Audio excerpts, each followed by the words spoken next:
할렐루야. 예배자리에 나오신 복육교회 성도님들 환영합니다. 우리가 이 시간 주님 앞으로 나아가기를 원합니다. 우리 마음을 드리고 우리 입술로 주님을 찬양하며 나아가기를 원합니다. 이 시간 우리 다 같이 일어나서 주님 앞에 우리의 마음과 중심을 드리기를 원합니다.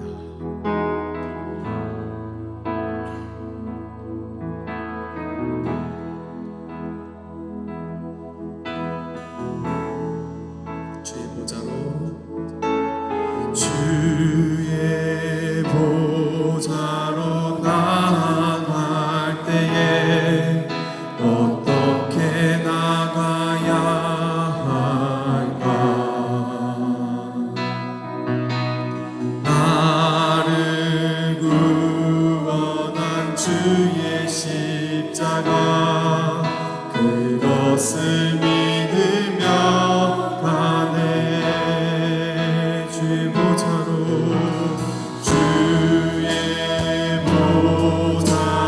나아갈 때에 나 여전히 부족하나. 나를 품으신 주의 그 사랑 그것을 믿으며 가네. 자격 없는 내 힘이 아닌 오직 예수님의 보혈로 자격 없는 내 힘이 아닌 오직 예수님의 보혈로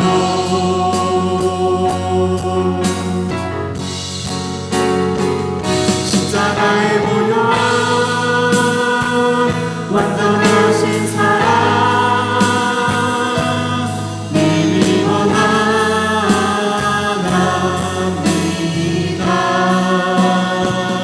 십자가의 보혈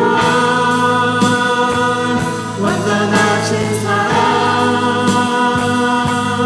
이미 예배합니다.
최고야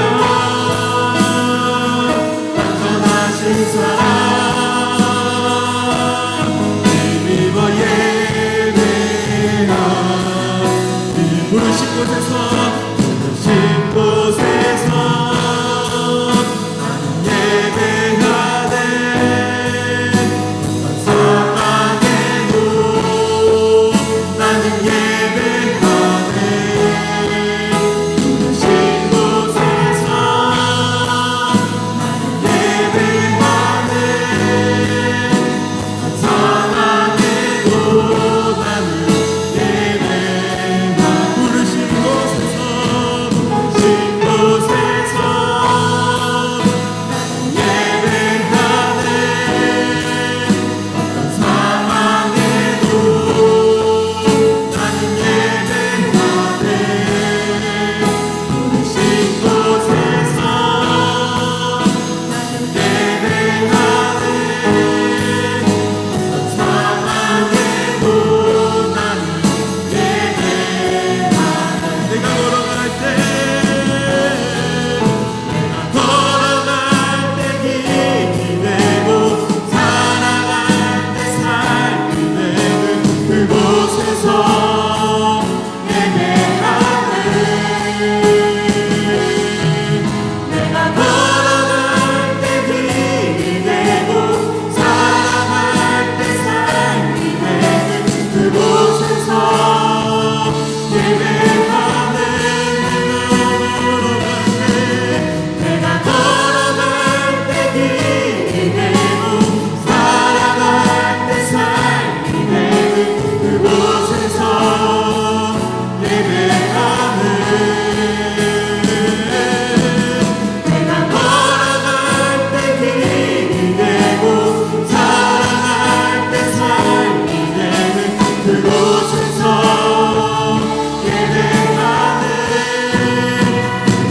곳에서 나는 예배하네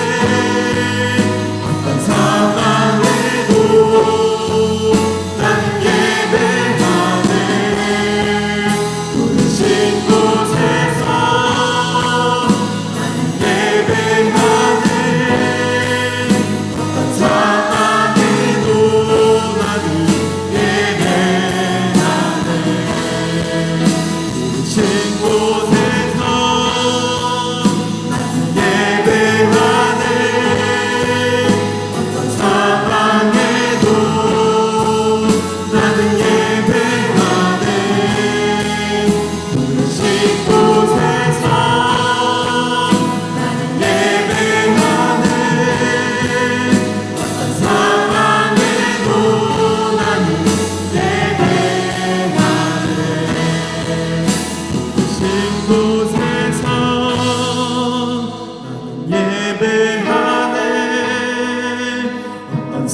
상황에도 나는 예배하네 부르신 곳에서 나는 예배하네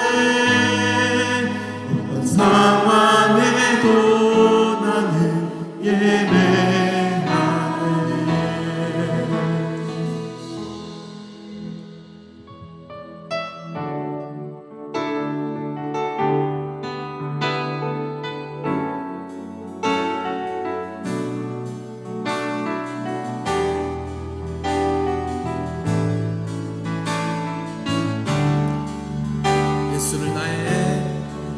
예수를 나의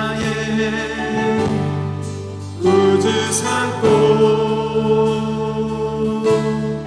성경과 피로써 거듭나니 이 세상에서 내 영혼이 영광 누리도다 예수를 나의 구주 삼고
우리의 찬양 받으실 주님을 바라보시면서 더 깊은 예배 가운데로 나가기를 원합니다.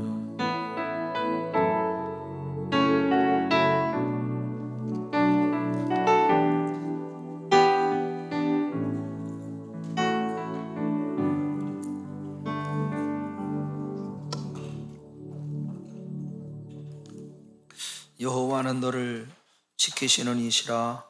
여호와께서 내 오른쪽에서 내 그늘이 되시나니 낮의 해가 너를 상하게 하지 아니하며 밤의 달도 너를 해치지 아니하리로다. 여호와께서 너를 지켜 모든 환난을 면하게 하시며 또 내 영혼을 지키시리로다. 여호와께서 너의 출입을 지금부터 영원까지 지키시리로다. 아멘. 하나님은 영이시니 예배하는 자가 영과 진리로 예배할지어다. 아멘. 영이신 하나님, 여기에 임하셔서 한 번 한 번 성령으로 충만케 도와 주시옵소서. 마음을 모아 전심으로 하나님을 예배하오니 우리 예배를 기쁘게 받아 주시고 모든 걱정과 염려, 두려움을 다 주께 맡깁니다. 우리 안에 하늘의 평강과 소망과 믿음과 용기와 담대함을 허락해 주시옵소서. 주님 홀로 영광 받아 주시옵소서. 예수님의 이름으로 기도드리옵나이다. 아멘. 사도신경 우리의 신앙을 함께 고백하겠습니다. 나는 전능하신 아버지 하나님 천지의 창조주를 믿습니다. 나는 그의 유일하신 아들 우리 주 예수 그리스도를 믿습니다. 그는 성령으로 잉태되어 동정녀 마리아에게서 나시고 본디오 빌라도에게 고난을 받아 십자가에 못 박혀 죽으시고 장사된 지 사흘 만에 죽은 자 가운데서 다시 살아나셨으며 하늘에 오르시어 전능하신 아버지 하나님 우편에 앉아 거기로부터 살아있는 자와 죽은 자를 심판하러 오십니다. 나는 성령을 믿으며 거룩한 공교회와 성도의 교제와 죄를 용서받는 것과 몸의 부활과 영생을 믿습니다. 아멘. 찬송가 27장 함께 찬양하겠습니다.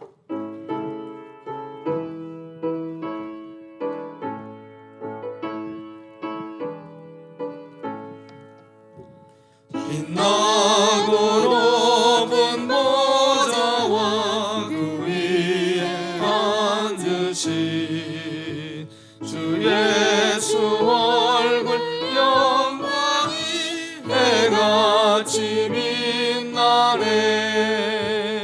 해같이 빛나네. 지극히 높은 위엄과 한없는 자비를 무천사 소리 합하여 늘 찬송드리네.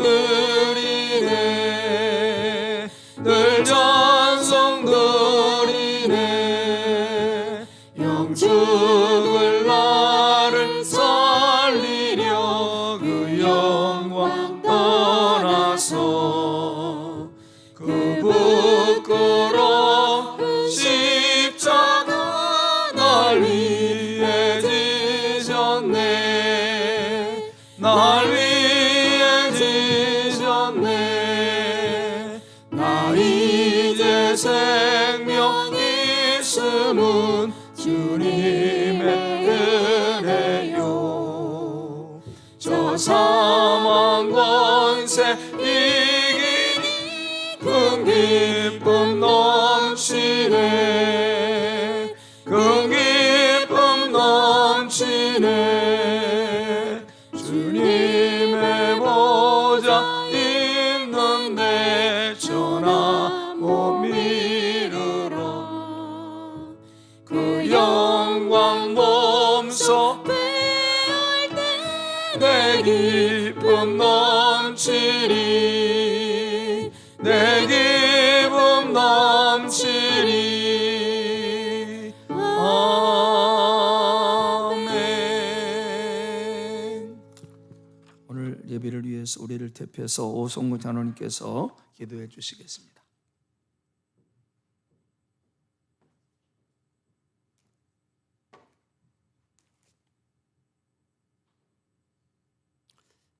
세세무궁토록 찬양 받으시기에 합당하신 하나님 아버지 감사합니다.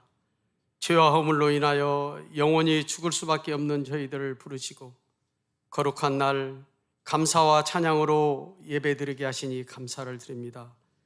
이제 사순절을 맞이하여 주님의 고난을 묵상하고 십자가의 사랑을 되새기게 하시니 참으로 감사합니다.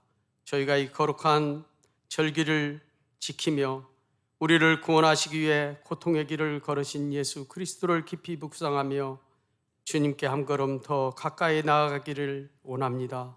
인도하여 주시옵소서. 오늘 예배를 통하여 저희의 마음이 새롭게 되고 주님의 말씀으로 저희의 영혼을 충만케 하여 주시옵소서. 모든 성도들의 찬양과 경배, 기도를 기쁘게 받아주시고 한 주간의 삶 속에서 지치고 상한 심령을 어루만지시고 위로가 넘치게 인도하여 주시옵소서. 자비로우신 주님, 한 주간에 주님 앞에 온전히 서지 못하고 삶의 분주함으로 핑계삼아 기도에 소홀했습니다. 말씀 따라 살지 못했음을 회개하오니 불쌍히 여겨주시옵소서. 겉과 속이 달라서 욕심과 이기심으로 주님의 뜻을 온전히 따르지 못했습니다.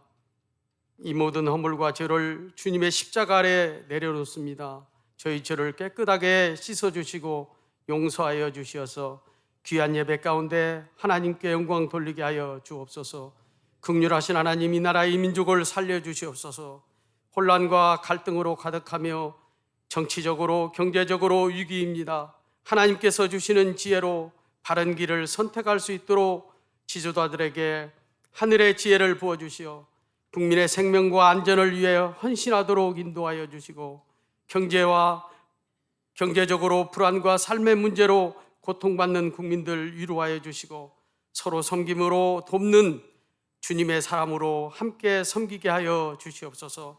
우리 교회를 사랑하시는 주님, 이 지역 복음을 전하는 사랑과 예배와 말씀과 기도로 생명 넘치는 믿음의 공동체로 전도자, 선교자의 사역을 감당하는 구원의 방주가 되게 하여 역사하여 주시옵소서. 다음 세대를 하나님의 말씀으로 양육하게 하시고 세워가게 하시고 영적으로 최선을 다하게 하셔서 어린아이부터 초중고등부, 청년부에 이르기까지 신실한 믿음의 자녀로 자라가게 하시고 부흥하도록 역사하여 주시옵소서. 함께 예배하며 섬기는 성도들에게 말씀과 기도로 충만하여 서로 격려하고 위로하며 주님 안에서 사랑으로 돌보게 하시고 실천하여서 아름답고 행복한 교회, 부흥하는 교회, 부경교회가 되게 하여 주시옵소서. 위로의 하나님, 성도들의 일상과 직장과 사업장 위에 경제적으로 경기 침체로 인해 힘든 상황에 놓인 성도들이 있습니다. 주님께서 지켜주시고 주님의 방법으로 회복의 길을 열어 주옵소서. 정직과 성실함으로 열매 맺게 하여 주시옵소서. 질병과 고통 중에 있는 이들을 기억하여 주시고 치유와 회복의 은혜를 덧입혀 주셔서 의술을 통해서든지 기적을 통해서든지 주님의 선하신 방법으로 회복의 기쁨을 허락하여 주셔서 하나님 사랑 안에서 온전하게 소생시켜 주시고 하나님을 자랑하는 귀한 삶들이 되어지도록 역사하여 주시옵소서. 은혜가 풍성하신 하나님, 이 시간 말씀을 대언하시는 담임 목사님을 위해 기도드립니다.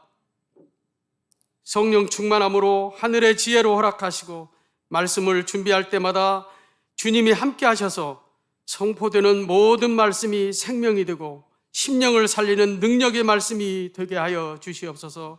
날마다 말씀과 기도로 전신갑주를 덧입혀 주셔서 어떠한 영적 공격에도 오직 성령으로 진리로 전하게 하시고 강하고 담대함으로 인도하여 주셔서 목회와 사역 위에 강건함으로 지치지 않게 보호해 주시고 그리스도의 열매가 풍성히 맺게 하여 주셔서 잠자는 영혼들이 살아나며 주님의 복음이 힘차게 퍼져나가는 믿음의 성도가 넘쳐나는 교회 되게 하여 주시옵소서.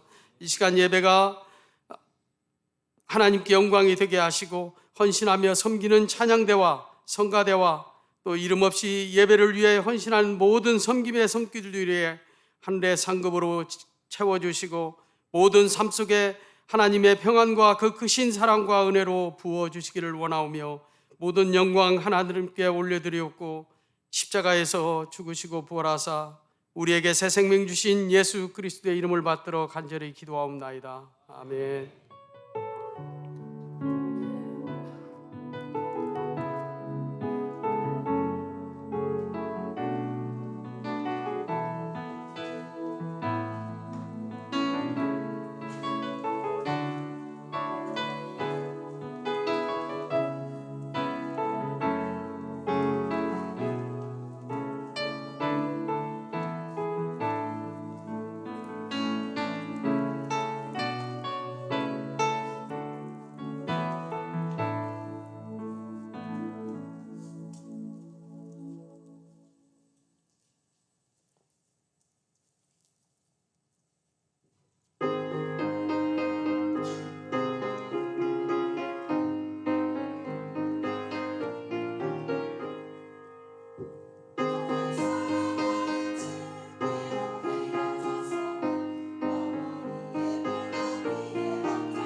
은혜로운 찬양 감사합니다.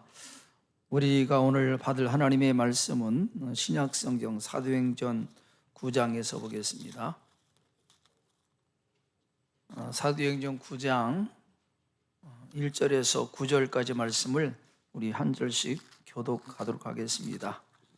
기독교 역사상 가장 위대했던 바울의 회심 장면인데 1절에서 9절까지 한 절씩 교독하겠습니다.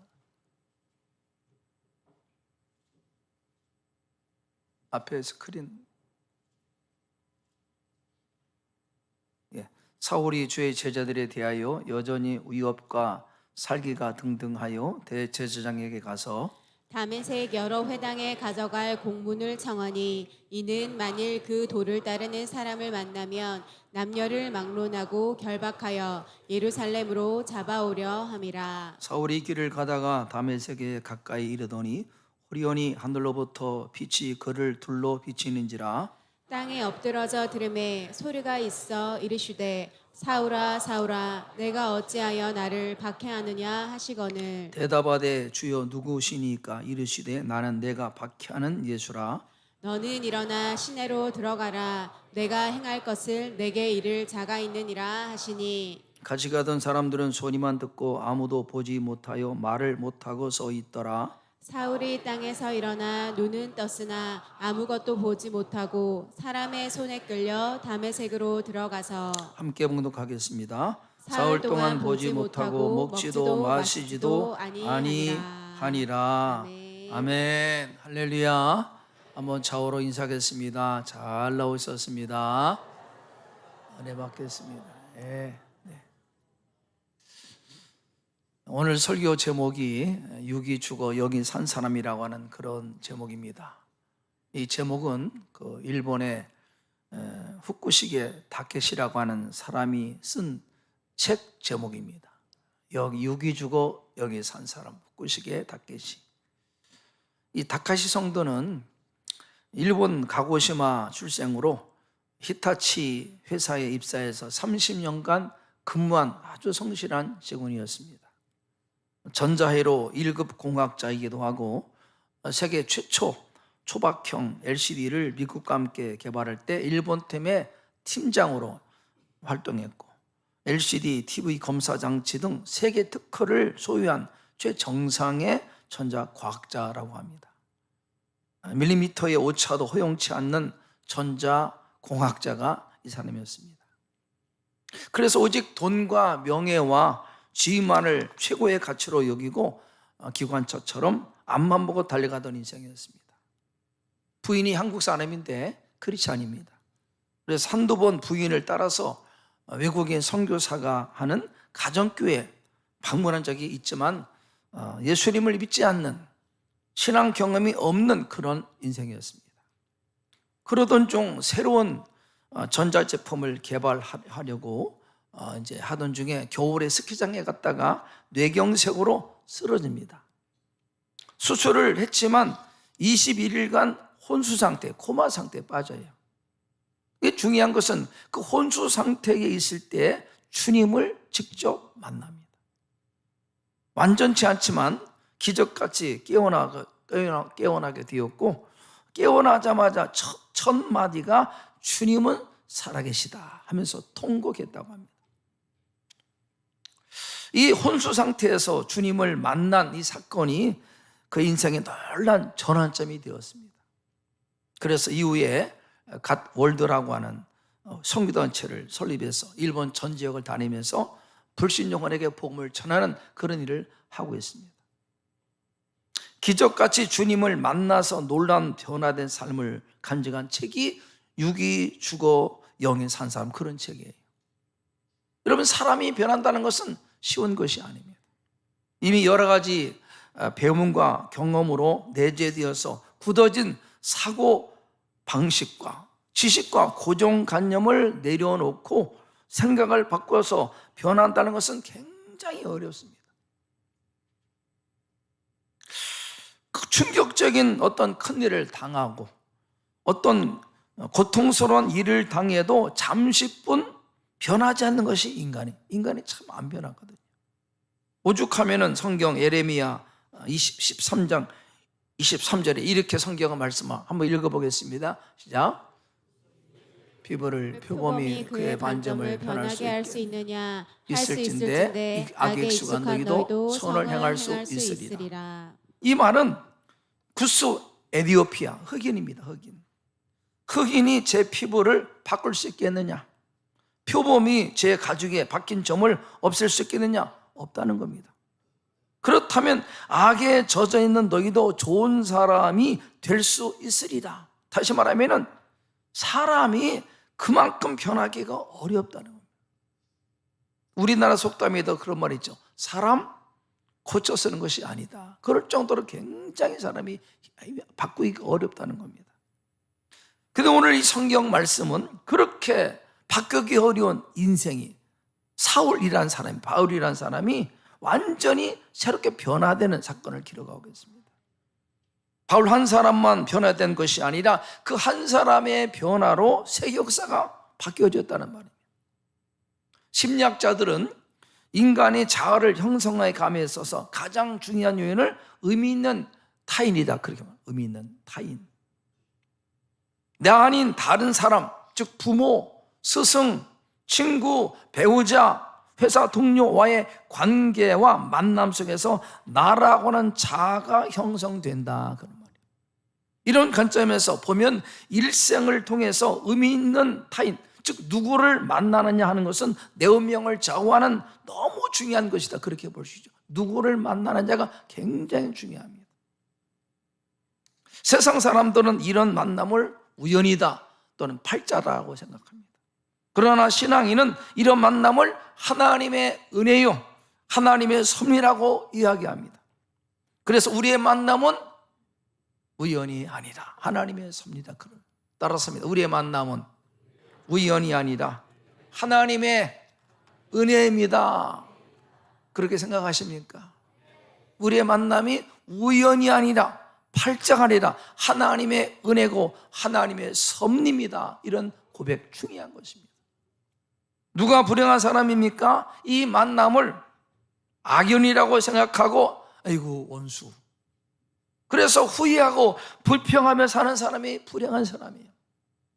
그런 행복한 사람은 이 만남을 하나님의 뜻 안에서 허락하신 섭리라고 믿고 부족하지만 마음에 들지 않지만 용납하고 수용하고 이해하면서 이 만남을 복되게 갖고 나가는 사람이 행복한 사람이에요.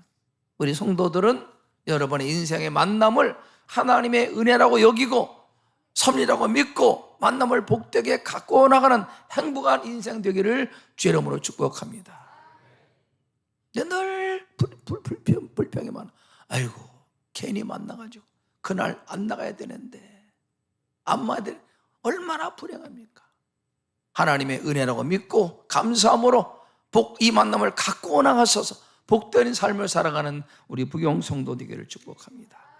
중요한 것은 비록 내 인생에 내가 원하지 않았던 타인과의 만남 때문에 내 삶이 힘들고 불행한 것 같아도 살아계신 하나님을 만나고 구원자 주님을 인격적으로 만나게 되면 우리 안에 원망과 불평이 사라지고 먼저 내가 변하고 이 만남이 하나님의 섭리로 깨달아지면서 주님 안에서 복된 인생으로 살아가게 된다는 것입니다.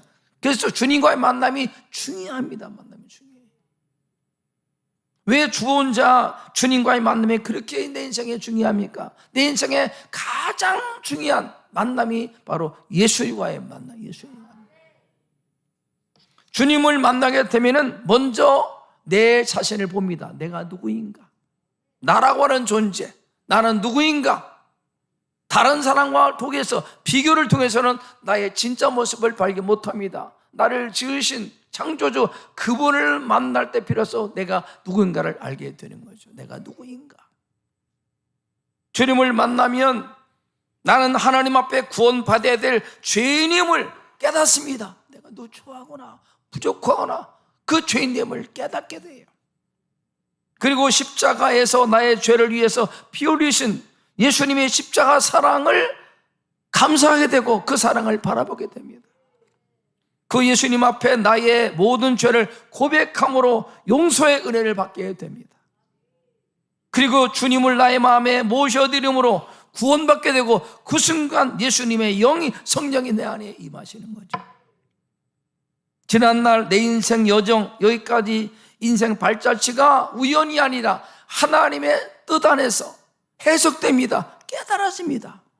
나를 구원하시려고 주께서 내 삶을 인도하시거나 깨달아지게 됩니다. 내가 앞으로 어떻게 살아야 될 것인가를 말씀을 통해서 깨닫게 되는 것입니다. 성경은 이것을 거듭남이다, 구원이다 그렇게 말합니다. 새롭게 하나님의 자녀로 태어나는 이 얼마나 놀라운 순간, 이것이 바로 내 인생의 최고의 복된 만남 순간이라고 할 수 있겠습니다.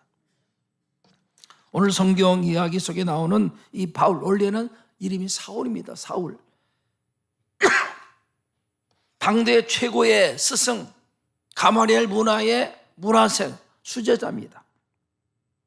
헬라 철학과 유대교 율법에 능통한 정말 장래가 촉망되는 매우 유능한 사람이 바울이었습니다. 이 바울은 주님을 만나기 전에 나름대로 어떤 삶이 올바르게 사는 것인지 분명한 소신과 신념을 가지고 정말 열심히 살아온 사람이 바울이었어요. 그런 신념을 가지고 초대교회, 예루살렘 교회의 지도자였던 스데반을 잡아 죽이는 일에 가담한 사람이 사울이었습니다. 기독교에 대해서 굉장히 반감이 많은 사람, 자기의 자존심이 허락지 않는 거죠. 그래서 예수님을 추종하고 믿는 그리스도인을 몽땅 잡아다가 옥에 가두고 기독교를 박멸하겠다는 생각을 가지고 채평장을 가지고 지금 예루살렘을 떠나 다메섹, 기독교 공동체에 있는 다메섹으로 가는 중입니다. 나름 종교적인 어떤 신념, 정의감을 가지고 지금 다메섹에 있는 기독교를 잡으려고 가는 중에 주님을 만나요. 가는 중에 다메섹에 거의 가까이 도착했을 무렵에 좋은데 갑자기 하늘로부터 빛이 번쩍이더니 그 둘레를 환하게 비추었습니다. 그리고는 주께서 말씀하십니다. 바울이 너무 두려워요. 바닥에 엎드리자 하늘에서 음성이 납니다. 사울아 사울아 왜 내가 어찌하여 나를 핍박하느냐. 놀라운 거죠. 얼마나 충격이겠습니까? 놀라서 묻습니다. 주님 누구십니까? 나는 내가 핍박하는 예수라. 십자가에서 죽은 줄 알았던 그 예수님, 자신을 메시아라고 말하는 예수 같은 사람은 죽어야 된다고 생각했던 그 예수, 그런 예수님을 추종하는 사람들을 어리석다고 생각하고 박멸하려고 가던 도중에 그 주님이 빛으로 자기를 찾아오신 것입니다. 사도행전 26장 14절에는 이날 다메섹의 도상에서 주님이 바울을 만나 하신 말씀이 기록하고 있습니다. 사도행전 26장 14절 말씀을 한번 읽겠습니다. 우리가 다 땅에 엎드러짐에 내가 소리를 들으니 히브리 말로 이르되 사울아 사울아 내가 어찌하여 나를 박해하느냐. 가시처를 뒷바지라기가 내게 고생이니라. 무슨 말씀이 있습니까? 가시도 친 채찍을 뒷받을 해봐야 너만 다칠 뿐이다. 자기 신념, 정의감, 고정관념으로 주님을 거역하고 핍박하는 것은 자기를 해하는 것이다. 그렇게 주님께서 말씀하셨습니다. 그렇습니다.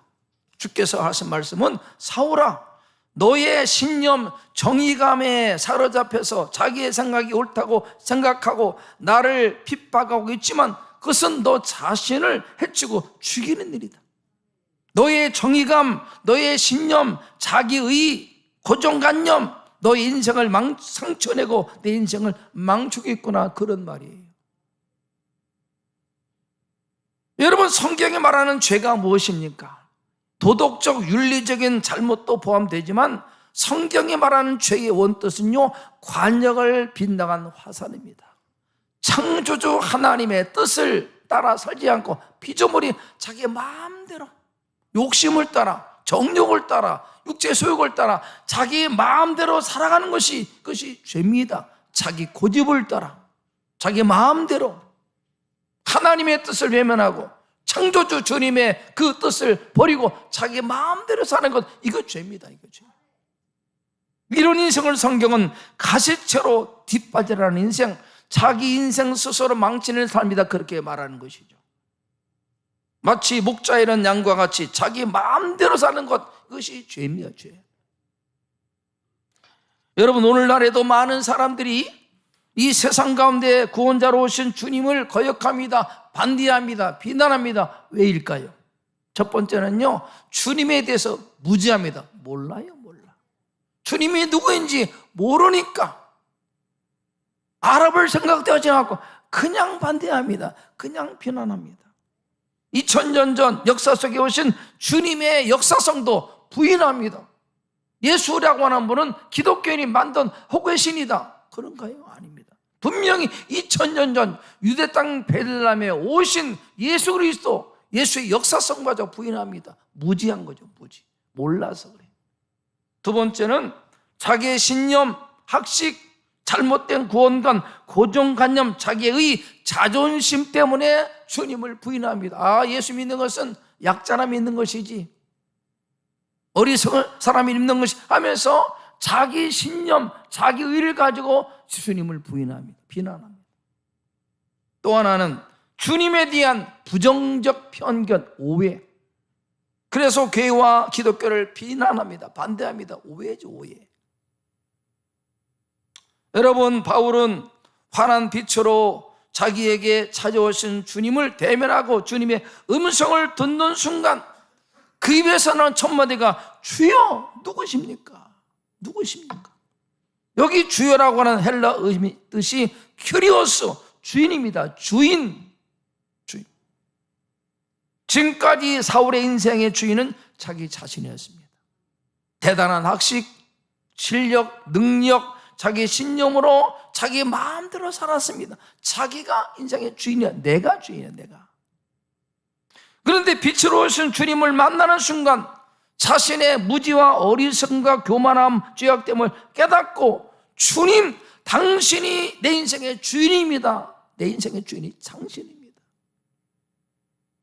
진짜 주인을 만나는 순간에, 진짜 주인, 진짜 주인. 여러분 인생은요, 주인을 잘 만나요. 주인. 자동차도 주인을 잘못 만나면 맨날 사고 납니다. 자동차가 얼마나 고생하는지. 강아지도 주인을 잘 만나야 돼. 그래야 대우받는데 잘못 만나면 맨날 굶고 목욕도 못하고 힘들어요. 인생도 주인이 누구냐? 인생 주인이 누구를 만나느냐가 아주 중요합니다. 내가 내 인생의 주인이 아니라 창조주 하나님, 그분이 보내신 예수 그리스도가 내 인생의 주인이 될 때 그 인생이 복되고 하나님의 은혜 가운데 살게 될 줄로 믿습니다. 인생의 주인이 누구냐? 얼마나 중요합니까? 많은 사람이 자기가 주인인 걸 생각, 자기가. 내가 내 인생의 주인입니까? 아니에요. 우리는 다만 이 땅을 살아가는 관리자입니다. 정직이 하나님께서 생명도 건강도 다 주신 것입니다. 이 땅을 사는데 관리자이지 진짜 주인은 그분입니다. 주님이 주인이에요. 바울이 깨닫습니다. 내가 주인이 아니었구나. 내 학식, 내 능력, 내 실력, 내 마음대로 살았는데 진짜 주인이 내가 아니라 주님이구나 깨닫게 되는 거죠.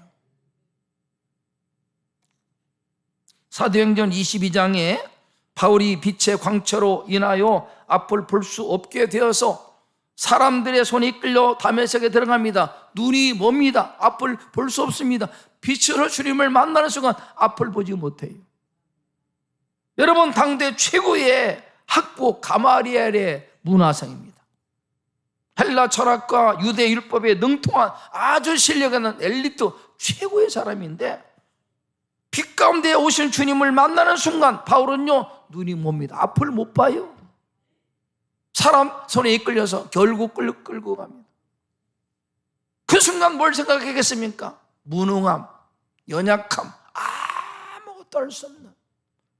학식이 무슨 의미가 있습니까? 그 순간 바울은요, 아무것도 아니에요. 하나님 앞에 철저하게 연약한, 무능한 죄인됨을 깨닫는 순간입니다. 눈이 먼 고통, 바울의 자기의 자아가 깨어지는 순간, 구원자 주님 앞에 연약한 죄인된 자기의 모습을 발견하는 순간, 그 순간 바울은 비로소 자신의 죄인이신 주님을 발견하게 된 것입니다. 영적으로 거듭나는 순간이죠. 육이 죽어 영으로 새롭게 태어나는 순간, 성경은 이것을 구원의 순간이다, 거듭남의 순간이다, 죄인이 하나님의 자녀로 새롭게 태어나는 순간이다, 그렇게 말하는 것입니다. 사도행전 22장 6절 보니까 바울이 그렇게 고백합니다. 주여 내가 무엇을 하오리까? 주님은 바울에게 할 일 사명을 주십니다. 모든 사람 앞에서 너가 보고 들은 것을 말하라. 이방들을 위하여 내가 너를 나의 그릇으로 삼겠다, 그렇게 사명을 발견하면 사명. 여러분, 주님을 만나면요 사명을 깨닫습니다. 어떻게 살아야 되는가 깨닫게 돼요. 내가 누구인가 발견하게 되고 주의를 발견하게 되고 할 일을 깨닫게 되는 것이 주님을 만나는 것입니다. 주님을 만나기 전에 바울은 자기 진정한 모습, 인생의 주인이 누구인지 몰랐습니다. 자기 신념과 자기 학식을 믿고 자기가 주인 되어서 자기 마음대로 살았습니다. 그런데 빛 가운데로 오신 주님을 만나는 순간 바울은 진짜 주인이 내가 아니라 주님이구나 깨닫게 돼요. 그 주님을 만나면서 할 일을 사명을 자각하게 됩니다. 그래서 남은 인생을 어떻게 살아야 되는 걸 깨달으면서 이제는 복음을 위해서, 영권을 위해서 남은 인생을 헌신하게 된다는 것입니다. 이것이 바로 구원입니다. 거듭남이고, 주님을 만난 인생, 육이 죽어 영으로 사는 인생이 이런 삶이에요. 때문에 이런 인생, 주님을 만나는 사건이 내 인생의 최고의 순간이다, 최고로 복된 만남이다, 그렇게 말할 수가 있습니다.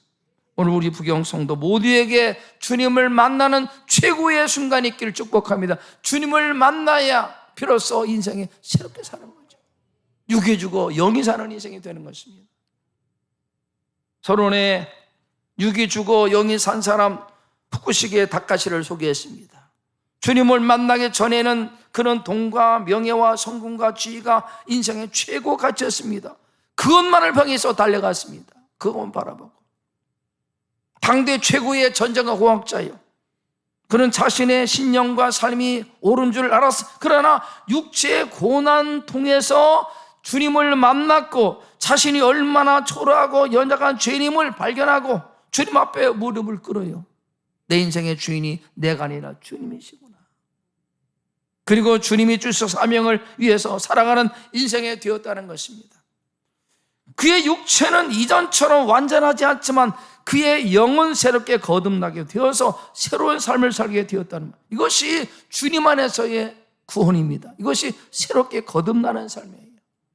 이전 것은 지나갔으니 보라 새롭게 되었도다. 그러면 어떻게 해야 주님을 인격적으로 만나는가? 어떻게 구원을 받는가? 첫 번째는요, 하나님의 말씀을 통해서 내가 누구인가 깨닫는 겁니다. 세상 속에서는요 나의 진짜 모습을 발견 못합니다. 온전히 나를 지으신 하나님, 그분의 말씀을 통해서만 내가 누구인가 알게 됩니다. 죄인이구나, 부족하구나, 어리석은 인생이구나, 구원이 필요한 존재구나 깨닫게 됩니다. 그래서 지정의 인격적으로 만나는 알게 되는 겁니다. 내가 죄인이구나, 구원이 필요하구나, 주님 나를 도와주십시오, 예수님 나를 도와주세요. 믿고 싶은 마음, 갈망, 소망, 나의 허물과 죄를 용서해 주시옵소서 갈망합니다. 그리고 이지적으로 결정하는 거죠. 주님 나를 받아주시고 내 인생을 오시고 나의 구주가 되시고 나의 하나님이 되어주십시오. 내 마음을 열고 주님을 받아들일 때 구원이 이루어지는 것이고 그 순간 주의 영이 내 안에 임하시는 겁니다. 이것이 구원 사건, 거듭남의 사건이에요. 이것이 여러분 인생의 최고의 순간, 최고의 만남이 되길 축복합니다. 주님을 만나야 비로소 하나님의 뜻을 따라 살게 되는 것입니다. 하나님의 말씀을 따라 살게 되는 거예요. 이것이 가장 최고의 복된 인생이라고 할 수 있습니다. 그러므로 여러분 예수님과의 진정한 만남을 사모하십시오. 주님과의 정말 진정한 만남, 그냥 스쳐 지나가는 만남이 아니라 인카운터, 뜨겁게 주님을 만나기를 사모하십시오. 예수님에 대한 무지와 오해와 잘못된 신념, 고정관념을 다 내려놓고 성경에 말씀하는 주님을 뜨겁게 경험하는 우리 성도 되기를 주의 이름으로 축복합니다. 그때 내 인생이 새롭게 변화되는 겁니다. 그저 단순히 종교인으로 살지 말고 진정으로 거듭나 그리스도를 사랑하는 우리 부경성도 되기를 주의 이름으로 축복합니다. 그럴 때 내 인생이 새롭게 해집니다. 진정으로 거듭난 인생으로 살게 되는 것입니다. 주님을 만나면 내 인생이 해석됩니다. 아, 그렇구나 깨달아지게 됩니다. 할 일을 발견하며 사명을 찾게 되는 겁니다. 그렇게 복된 인생을 살아가는 우리 부경성도 다 될 수 있기를 주님의 이름으로 축원합니다. 기도드리겠습니다. 하나님 아버지, 인생을 살아갈 때 누구를 만나는가가 얼마나 중요한지 깨달았습니다. 좋은 부모, 좋은 스승, 친구, 배우자, 회사 동료 만남도 중요하지만 창조주 하나님과의 만남이 가장 중요함을 알려주시니 감사합니다. 인생의 진짜 주인이 누구인가 깨닫게 하시니 감사합니다. 바울이 변하여 하나님의 사람 된 것처럼 다키시 성도가 주님과의 만남을 통해서 진정으로 하나님의 사람으로 변하여 새로운 삶을 산 것처럼 우리도 주님과의 뜨거운 만남을 통해서 진정으로 거듭난 하나님의 사람으로 살아갈 수 있도록 은혜를 베풀어 주시옵소서. 그저 단순히 종교인으로 사는 것이 아니라 거듭난 그리스도인으로 하나님의 사람으로 새로운 사람으로 살아갈 수 있도록 성령께서 도와주시옵소서. 남은 생애가 하나님께 영광 드리고 창조주를 기뻐하는 복된 인생 될 수 있도록 주님 축복해 주시옵소서. 감사하며 예수님의 이름으로 기도드리옵나이다. 아멘. 함께 말씀을 생각하시면서 복음송과 세상에서 방황할 때 이 찬양 부르면서 신앙 고백하면서 찬양하겠습니다.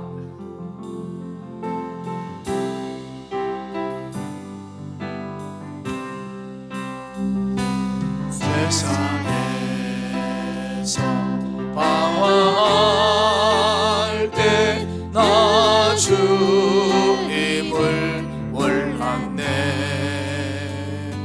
내 맘대로 고집하며 온갖 죄를 저질렀네. 예수여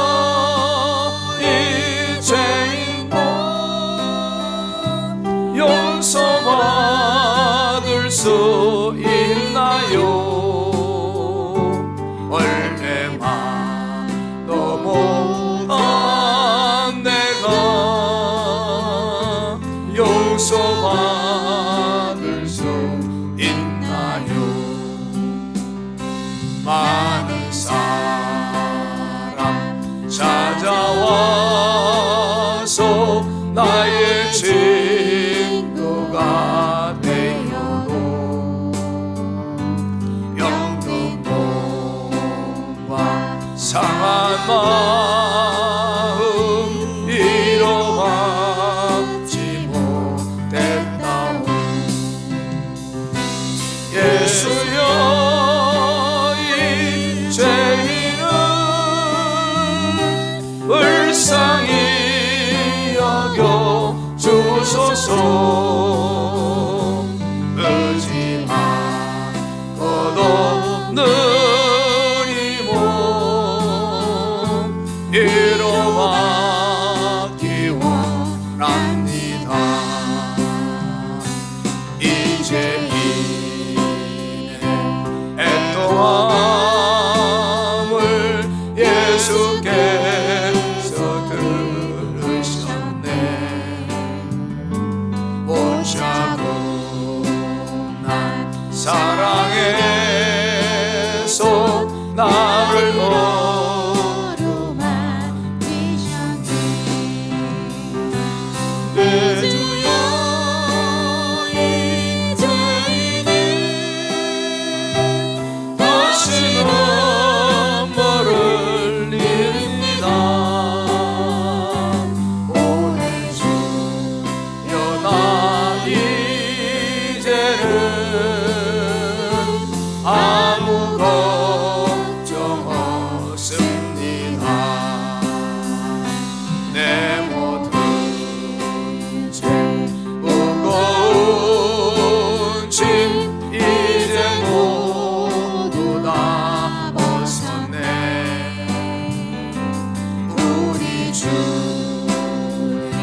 예수께서 나와